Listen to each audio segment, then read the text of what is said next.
성령의 새바람이라는 제목으로 하나님 말씀을 증거하겠습니다. 2023년도 벌써 마지막 주일이 되었네요. 1년이 얼마나 이렇게 빨리 가는지 모르겠습니다. 이제 몇 시간 지나면은 2024년도가 되고 우리는 나이를 한 살 더 먹게 됩니다. 2023년도도 어떻게 지나온지 모르겠는데 2024년도를 맞이한다 생각하니 설레이기도 하고 때로는 벌써 시간이 이렇게 빨리 갔나라는 생각이 듭니다. 저는 말씀을 준비하면서 이런 생각을 해보았습니다. 하나님의 백성이 하나님께서는 어떻게 살아가길 원하실까? 하나님은 하나님의 백성이 무기력하게 살기를 원치 않으십니다. 하나님의 백성답지 못하게 어떤 이유로 꽉 눌려 있는 그런 사람에게 오늘 말씀과 같이 하나님은 생기를 불어넣어 주기를 원하십니다. 자, 이게 에스겔 37장의 본문인데요.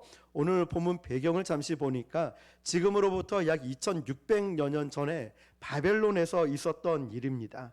바벨론에 이제 유대를 나라를 멸망시키고 예루살렘의 똑똑한 사람들, 젊은 사람들을 전부 다 포로로 끌고 왔습니다. 그때 25살이었던 청년 에스겔이 포로로 끌려왔었죠. 에스겔은 이 포로 생활이 기껏해야 몇 년 안에 끝날 줄 알았죠. 그런데 20년이 지나도 이 포로 생활이 끝나지 않은 거죠. 다시 예루살렘으로 돌아갈 수 있겠나 이런 소망마저도 끊어진 상황이었습니다. 에스겔은 성전에서 제사장 역할을 감당했었는데 이제는 예루살렘 성전에 가서 그런 것까지도 할 수 없는 상황이 된 거죠. 완전히 그 나라는 지도에서 없어진 나라가 되어 버렸습니다. 에스겔이 영원히 믿었던 그 직장, 그 성전 다 파괴가 되었다는 것입니다. 이제 에스겔은 멘붕이 왔습니다. 나는 뭐지? 나는 앞으로 어떻게 살아가야 되지? 타국에서 평생 동반자로 같이 있었던 아내마저도, 최고의 위로자가 되었던 아내마저도 세상을 떠나게 됩니다. 에스겔은 25살에 포로로 끌려왔고 15년, 20년째 기약 없는 포로 생활을 하고 이제 나이는 40대로 들어섰는데 에스겔의 형편을 보니까 나라도 없고 직장도 없고 사랑하는 아내도 없고 이런 에스겔에게 무슨 미래가 있겠습니까? 여러분 혹시나 여러분 상황이 에스겔 상황처럼 첩첩산중으로 모든 것이 꼬이고 막힌 분 계십니까? 오늘 이 말씀을 통하여서 주님의 음성을 듣길 축복합니다. 우리의 절망 같은 어둠을 뚫고 우리 주님은 오십니다. 주님께서 오셔서 에스겔을 데리고 가시는데 이 마른 뼈가 있는 해골 골짜기로 데리고 갔습니다. 우리가 옛날에 보면 전설의 고향이라는 드라마를 아실 거예요. 굉장히 무서웠죠. 한쪽 다리를 잃어서 내 다리 내놔 이러면서 쫓아왔던 그 귀신들. 지금은 그 귀신들이 다 어디 갔는지 모르겠습니다. 요즘 핸드폰을 하고 유튜브를 보고 밤새 그쪽으로 갔나 봅니다. 자, 여러분, 이거는 그냥 해골이 그냥 막 널려져 있는 곳에 갔어요. 해골이 많다는 것은 전쟁이 많이 일어났다는 뜻이겠죠. 이 시신들을 매장할 수도 없고 다 수습할 수 없어서 그냥 해골 그대로 방치가 되어 있었습니다. 그 해골을 바라보는 것 자체가 어떨까요, 여러분? 만약에 안 그래도 이 에스겔은 나라도 잃고 직장도 잃고 아내도 잃고 또 포로 생활, 기약 없는 생활하고 있을 때 굉장히 마음이 다운되어 있을 거예요. 그런 절망 가운데 있을 때, 우울감이 있을 때 해골까지 보고 있으니 그 마음은 죽을 만큼 괴로웠을 것입니다. 해골은 절망적인 에스겔의 너의 현실을 보여주고 있는 것이었습니다. 하나님께서 말씀하시는 거예요. 자, 에스겔아, 지금 너의 현실이 절망적이지, 너의 나라가 이 해골처럼 절망적이지, 내가 너의 절망적인 현실을 알고 있다 말씀하시는 거예요. 그런데 하나님께서 에스겔에게 이 마른 뼈들을 오랫동안 보지는 못하게 하셨습니다. 여러분, 여러분의 절망적인 상황을 너무 오랫동안 묵상할 필요는 없습니다. 현실을 인식하는 것은 필요합니다. 그렇지만 이 현실에 안주하지 마시고 현실을 인식한 뒤에는 눈을 들어 하늘을 바라보고 주님의 음성을 들어야 하는 줄 믿습니다. 하나님께 우리의 고통들을 다 말씀드리고 여전히 그대로 있는 고통과 고난과 아픔, 염려들을 자꾸만 바라보지 말하는 것입니다. 믿음으로 무장한 사람, 팩트로 무장한 사람보다 훨씬 강합니다. 자, 이게 무슨 말일까요? 팩트는 사실을 말하고 현실을 말하죠. 그러나 믿음은 우리에게 두려움으로부터 자유롭게 만드는 능력이 있습니다. 팩트, 현실, 사실은 이렇게 말하죠. 야, 너 돈 없잖아. 너 재능도 없잖아. 너 주변에 사람도 없잖아. 법적인 규제가 힘들어서 너는 못해. 너는 유약해서 못하고 너는 돈도 백도 없어서 너는 못해. 네, 어쩌면 이것이 팩트이고 현실일지 모릅니다. 그러나 믿음은 이렇게 말합니다. 하나님께서 영광 중에 너의 피로를 채워주실 거야. 하나님께서 너의 앞길을 지켜주시고 돕는 자를 보내주시고 동력자를 보내주시고 물질을 주시고 건강을 주시고 힘을 주실 거야. 이게 믿음이라는 거예요. 그래서 팩트보다 믿음이 강한 이유가 여기 있습니다. 우리에게 필요한 건 팩트가 아닙니다. 우리에게 필요한 거는 믿음이라는 것이죠. 여기는 지금 해골 골짜기입니다. 살아남은 사람은 에스겔 혼자밖에 없습니다. 그런데 하나님께서 보시니 에스겔 너 혼자면 충분해 말씀하시는 거예요. 우리가 거대한 건물을 짓고 어마어마한 숫자가 있는 건 아닌데 지훈아 너희 부곡 순복음 교회 하나면 충분해. 야 너 교회 우리 성도 한 명이면 충분해. 이 정도 숫자면 세계를 뒤집어 놓을 수 있어. 하나님이 말씀하시는 거예요. 에스겔 혼자 살고 다 죽었습니다. 그러나 이제 그 에스겔을 통하여서 하나님은 마른 뼈들, 해골들을 다 살리실 것입니다. 여러분 직장에도 여러분 가정에도 여러분 한 사람이면 충분합니다. 이 대한민국에 침체기가 있다 할지라도 저희는 우리 교회 부곡 순복음 교회 하나면 충분합니다. 우리는 그렇게 큰 교회는 아니지만 지금도 많은 교회 목사님들이 연락 옵니다. 그리고 저는 몰랐는데 우리 교회 홈페이지를 많이 보고 말씀하시는 거예요. 저는 미처 생각지 못한 교회 스케줄, 전도 일기, 우리 교회 주보 소식들 어떤 사역을 하고 있는지 이런 것을 다 꿰뚫고 알고 물어보시는 말씀하시는 분들이 계셔요. 그러면서 중보기도 하시는 분도 많이 계시고 우리 교회 영향력이 비록 크지는 않은 교회지만 이렇게 하나님이 쓰시는구나.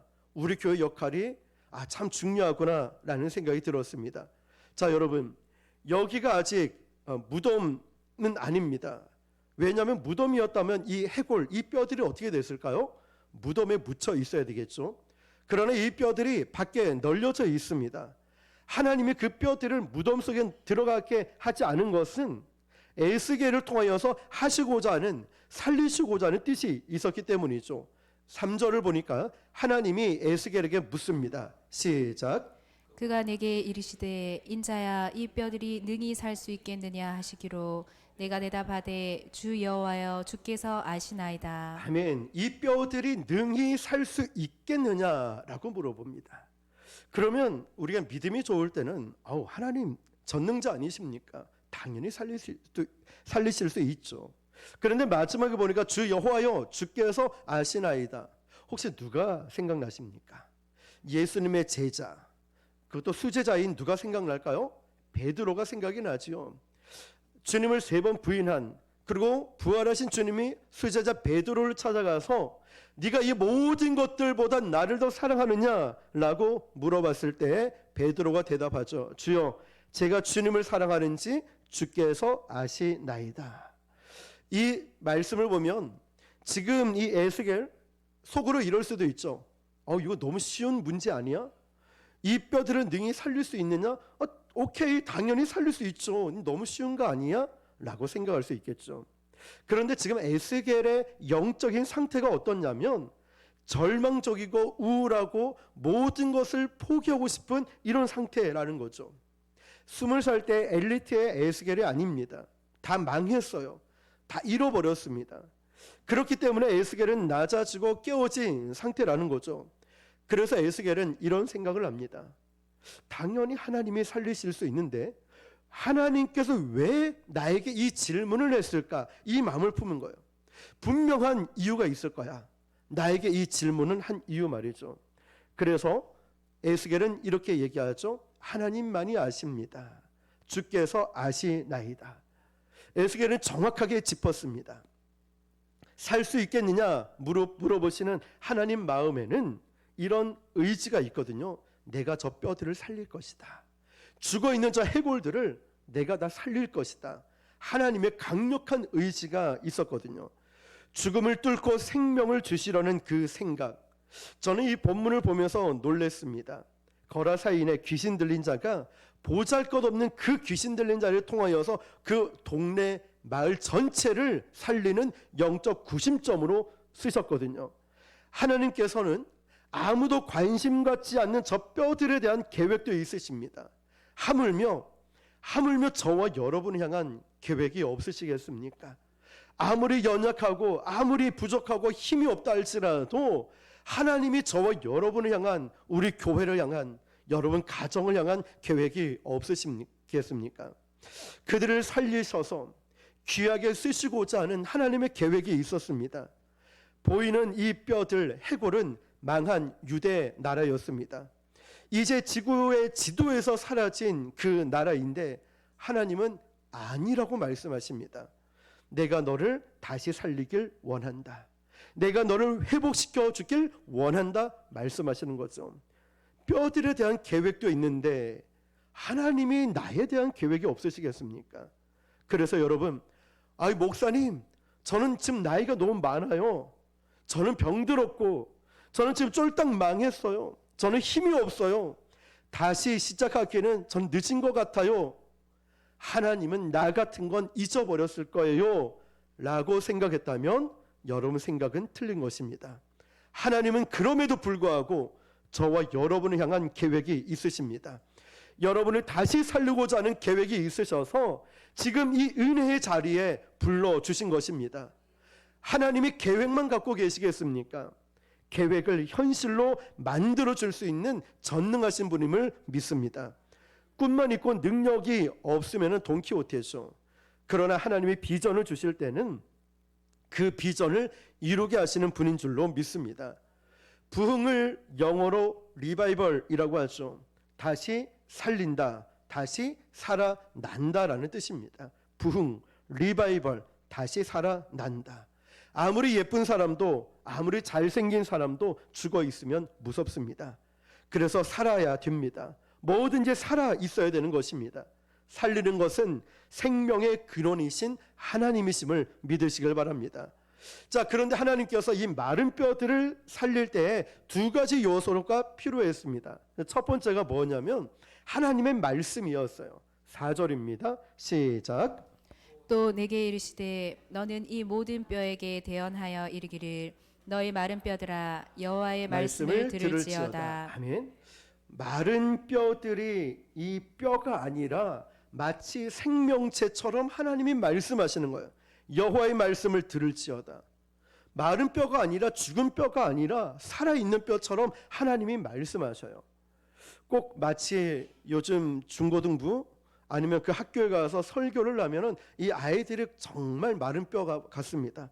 반응이 없습니다. 반응이 없어요. 그런데 이 말씀을 뼈들에게 하기 시작하니까 말씀이 들어가면서 이 뼈가 어떻게 바뀝니까? 붙기 시작하는 거죠. 이 뼈가 누구 뼈인지 모르는데 어디에 붙어야 되는지도 모르겠는데 말씀을 듣자마자 이 뼈들이 자기 뼈, 자기 자리에 찾아가면서 타닥타닥타닥 붙기 시작하는 것입니다. 그리고 힘줄이 생기기 시작하고 살이 붙고 가죽이 덮여졌습니다. 사람 형태를 찾아가는 기적이 일어난 것이죠. 사랑하는 성도 여러분, 여러분의 인생에 지금 어디에서부터 다시 붙여야 될지 모를 정도로 혹시 망가져 있습니까? 여러분의 가정이, 여러분의 사업이, 여러분의 직장이, 아니면 여러분의 인생, 여러분의 신앙이 어디서부터 망가지고 부서졌는지 모를, 문제가 뭔지도 모를 정도로 망가지고 부서져 있습니까? 그렇다면 오늘 하나님의 말씀을 들으시길 바랍니다.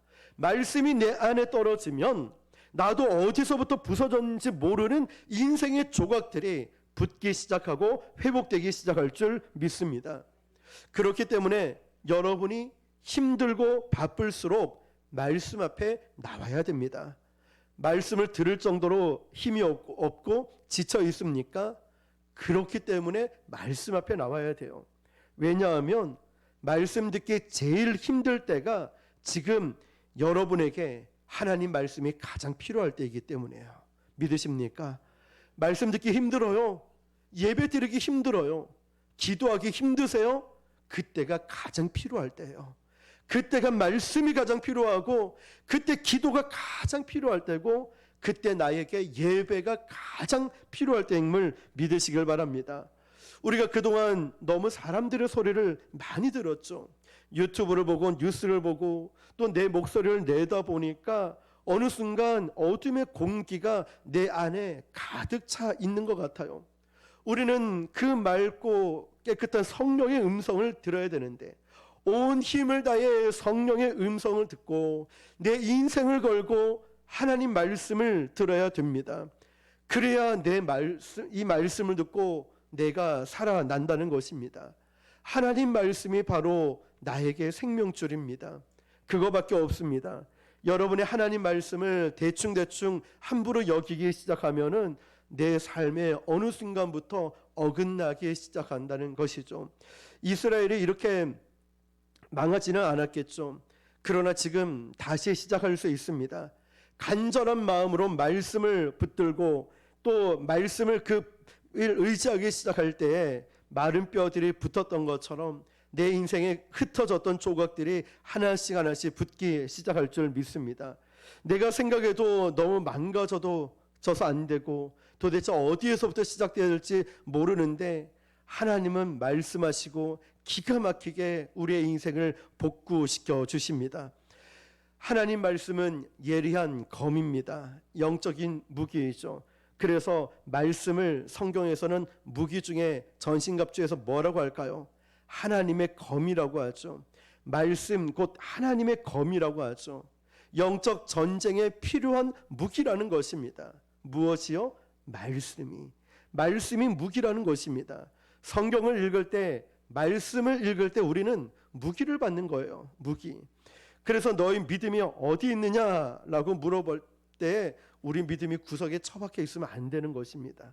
말씀을 꺼내놓고 이 말씀을 믿음으로 붙잡고 믿음으로 선포해야 한다는 것입니다. 하나님께서 지금 여러분을 에스겔 이라치고 이렇게 말씀하고 계시는 거예요. 자, 저와 여러분이 에스겔입니다. 마른 뼈 같은 너의 인생을 향해서 지금 하나님의 말씀대로 선포하고 또 따라하라고 말씀하시는 거예요. 마귀가 우리에게 거짓 음성을 줍니다. 너는 할 수 없어. 너는 문제가 많아. 너는 능력이 없어. 너는 나이가 많아. 너는 절대로 예배 못 드려. 기도 못 해. 예배 시간 딴 생각하면 되지. 그냥 형식적으로 예배 드리고 봉사하면 되지. 자꾸 형식적인 온전한 예배를 드리지 못하도록 다른 생각들을 넣어준다는 거예요. 예배에 집중하지 못하도록. 자, 그러면 모든 마귀의 거짓을 잠재울 수 있는 유일한 길은 무엇일까요? 하나님의 말씀뿐이라는 것입니다. 하나님의 말씀을 선포해야 마귀가 입을 다뭅니다. 우리가 끊지 못하고 있는 죄의 중독에서 하나님 말씀을 선포해야 됩니다. 가장 강한 기도는 하나님의 말씀을 우리가 다시 하나님께 상기시켜 드리는 것입니다. 그래서 성경을 많이 암송하고 있어야 됩니다. 그래서 계속해서 하나님 앞에 가서 이렇게 매달리는 거예요.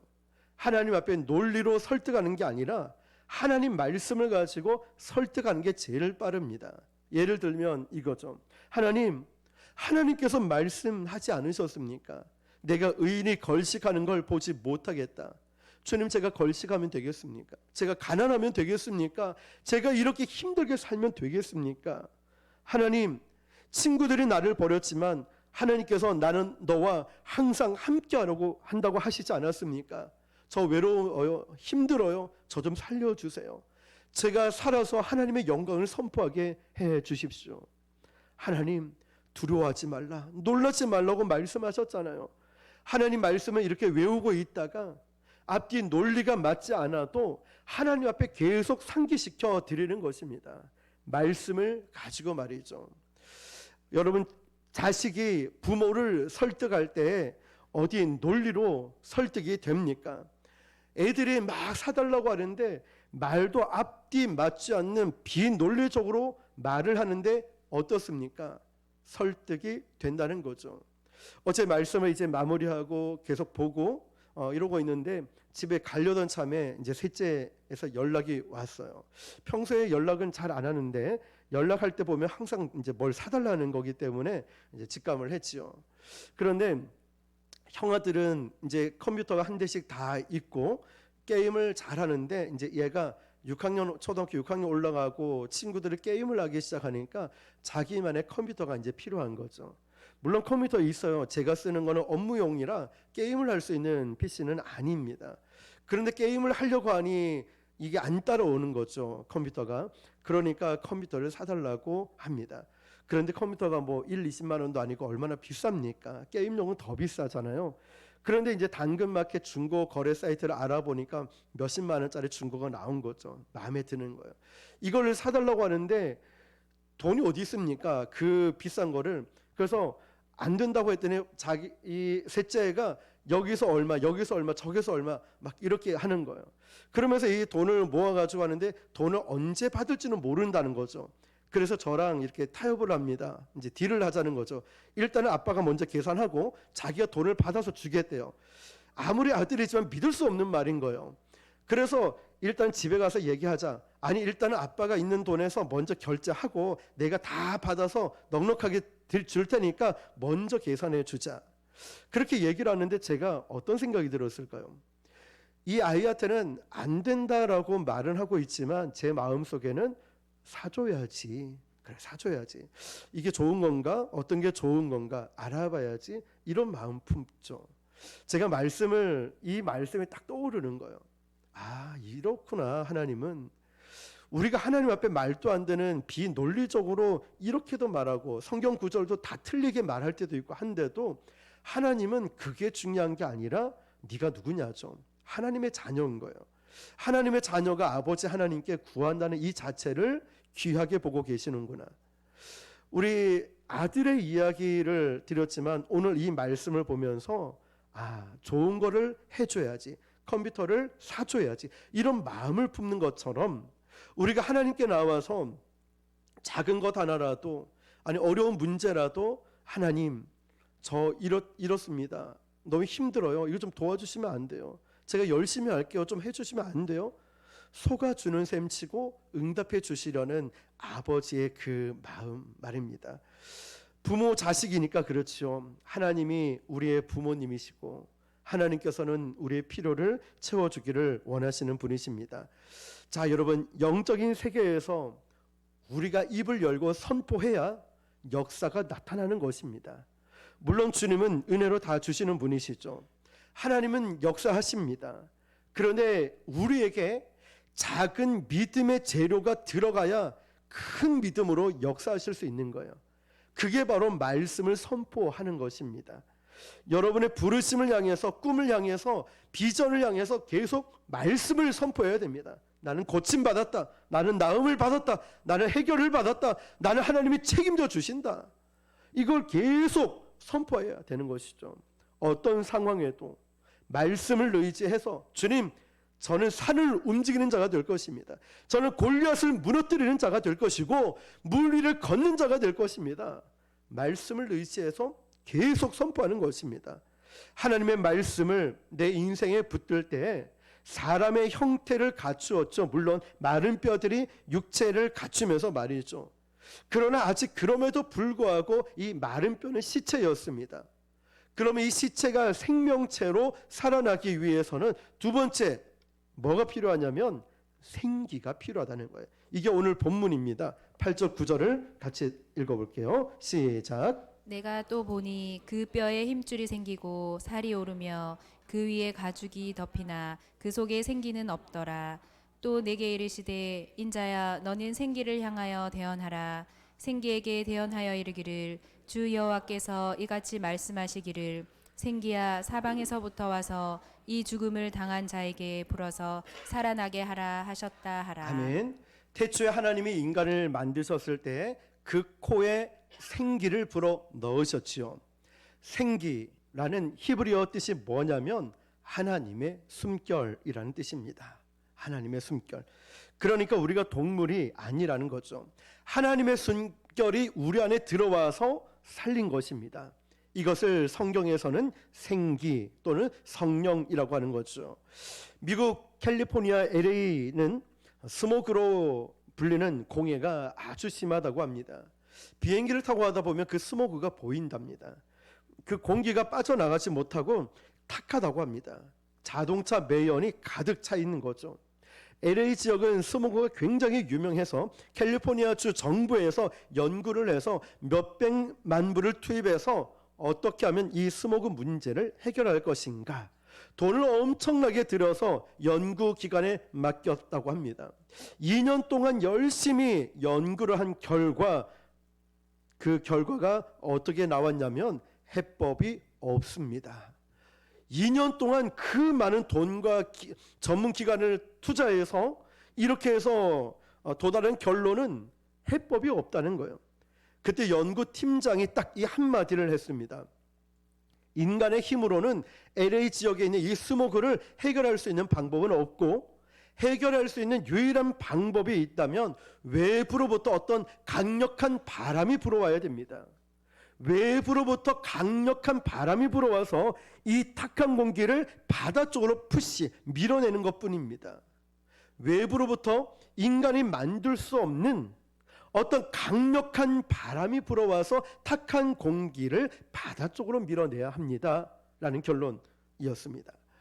외부로부터 강력한 바람, 여러분 두 가지가 생각이 나야 돼요. 하나는 신약 사도행전 2장에 나오는 오순절 마가 다락방의 성령 강림 사건을 기억하셔야 되고, 구약에는 오늘 본문인 에스겔 37장에 나오는 거죠. 오순절 성령 강림 사건은 구약과 신약에 나오는 이 성령이 외부에서 우리에게 역사할 때 어떠한 능력이 나타나는지를 보여주고 있죠. 그때 120명의 성도들이 마가다락방에 모여서 불같이 뜨거운 기도를 열흘 동안 할 때 외부 하늘로부터 성령이 불같이 임하게 됩니다. 너무나 악하고 독한 공기, 세상적 두려움이 강력한 성령이 외부로부터 내 심령에 들어오고 나니까 이것을 완전히 몰아내는 역사가 나타났다는 것입니다. 세상을 향해, 교회를 뚫고 나가 세상을 향해 그 지역을 변화시키기 시작합니다. 부흥을 경험한 사람들이 회개를 경험하고 성령의 바람으로 그 지역에 강력한 성령의 역사가 나타났다는 것입니다. 마찬가지로 나에게도 이런 외적으로 성령의 역사가 들어와야, 성령의 새바람이 들어와야 내 마음속에 있는 두려움, 근심, 걱정들이 다 몰아내고 내 안에 영적인 청정지대가 될 줄 믿습니다. 영적으로 누가 시키지 않아도 기도하고 누가 시키지 않아도 회개하고 예배하게 될 것입니다. 지속적인 성령의 새바람이 내 인생에 들어올 때 나는 변화가 될 줄 믿습니다. 성령의 바람, 사도행전 2장에는 급하고 강한 바람이라고 했습니다. 마귀는요, 온갖 수단과 방법을 다 동원해서 그 성령의 새바람이 나에게 들어오지 못하도록 차단을 합니다. 마귀의 지상 목표는 딱 두 가지입니다. 첫 번째, 예수님을 믿지 못하게 하는 것. 그렇게 맞고 맞다가 이 사람이 예수를 믿어버리면은 이 예수 믿은 사람에게 온갖 유혹과 온갖 스트레스와 온갖 죄를 퍼부어서 영혼의 기쁨을 앗아버리고 주님과의 교제를 막아버려요. 하나님의 말씀을 듣지 못하게 만들고, 말씀을 들으면 영혼이 살아나니까 자꾸만 딴 생각을 주고, 자꾸만 이야기를 하고, 자꾸만 핸드폰을 보게 만들고, 자꾸만 불평이 생각나게 마귀가 계속 주입합니다. 말씀을 듣지 못하게, 성령이 내 심령에 역사하지 못하도록 자꾸만 이걸 막아버리는 거예요. 영적으로 숨이 막히게 말이죠. 우리가 하나님 향한 열정이 뜨거울 때, 내가 주님을 향한 영적 갈망이 있을 때는 누구도 나를 못 건듭니다. 그때는 영적으로 충만할 때. 그런데 마귀가 이 영적 갈망을 우리 안에 고갈시키는 거예요. 예배의 감격도 없애버리고요, 하나님에 대한 기대도 없애버리고 하나님을 믿는 믿음도 생기지 못하도록 자꾸만 말씀이 들리지 않게, 찬양을 부르지 못하게, 기도의 음성을 내지 못하게 나쁜 공기를 자꾸만 주입시키는 거예요, 내 안에. 그러면서 영적으로 무기력하게 만듭니다. 그래서 오늘 저와 여러분에게 성령의 새바람이 필요한 줄 믿습니다. 마귀가 알게 모르게, 나는 모르게, 때로는 알 수도 있지만 마귀가 자꾸만 온갖 더러운 세상 유혹들을, 죄악들을 내 마음속에, 내 심령에 자꾸 집어넣었어요. 이거를 내가 없애버리려고, 이 더러운 거를 끊어버리려고, 죄를 끊어버리려고 노력하지만 아까 그 연구 결과처럼 내 힘으로 도저히 되지 않아요. 외부로부터 어떤 강력한 힘이 와야 되는데 바로 그 성령의 새바람이 나에게 올 때 나의 더러운 모든 것을 씻어낼 줄 믿습니다. 성령의 바람 가장 어디서 잘 불까요? 바닷가, 호숫가 이런 데 보면 바람이 쌩쌩 불지요. 왜 그럴까요? 막힌 곳이 없기 때문에, 바람이 가는 곳에 장애물이 없기 때문이죠. 하나님께서 장애물이 없는 영혼 속으로 우리에게 성령의 생기를 마음껏 보내주실 줄 믿습니다. 여러분, 지금 여러분의 인생이 어떤 어려움에 처해 있는지 모르겠지만 오늘 이 기도만 간절히 했으면 좋겠습니다. 마음 문을 활짝 열고 성령의 새바람을 저에게 불어오게 해주십시오. 성령의 생기, 하나님의 숨결이 느끼게 해주십시오. 이 기도 말입니다. 나의 인생이 지금 수습 불가할 정도로 우울하고 절망적이고 좌절하고 어디서부터 이걸 시작해야 될지 모른다 하면은 오늘 성령의 새바람이 내 안에 불어올 때 마른 뼈들이 붙어나고 말씀을 들을 때 살아나고 생기가 그 가운데 임할 때에 하나님의 놀라운 기적을 경험했던 것처럼 오늘 저와 여러분이 성령의 새바람으로 우리 심령부터 새로운 변화의 역사, 살아나는 역사가 일어나길 주님의 이름으로 축원합니다. 기도하겠습니다.